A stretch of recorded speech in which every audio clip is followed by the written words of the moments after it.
வாடி வதங்கும் ஏழையை நீயும் வதைத்தானாகுமா? கோடி விளக்கை ஏற்றி நீ ஊதிய கண்ணீரே வழித்துணையா? வயசான காலத்துல பாவங்க அவங்க. சுமார் 40 வருடங்களாக குடியிருந்த வீட்டை இடிக்க இறங்கிய ஜேசிபி, ஆம்புலன்ஸில் ஏற்றப்பட்ட முதியவர்.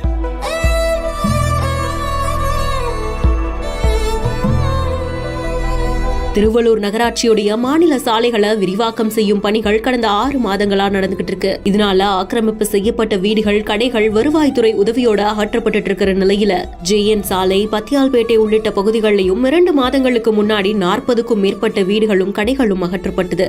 இந்த பகுதியில தங்கியிருக்கக்கூடிய முனுசாமி பார்வதி தம்பதி வீடு இடிக்கப்பட போறத நினைச்சு ரொம்பவும் வேதனை அடைந்திருக்காங்க.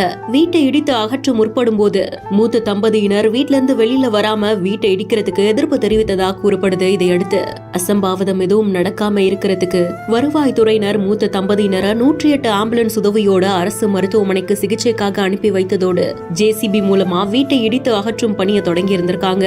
இப்போ அந்த வீடு முழுமையா அகற்றப்பட்டதாகவும் கூறப்படுது. வயதான காலத்துல அந்த தம்பதியினருக்கு வாழ்றதுக்கு தேவையான வசதிகளும் கலக்கத்தை போக்குறதுக்கான உரிய ஆலோசனையும் கூட வழங்கப்படும் எதிர்பார்க்கப்படுது.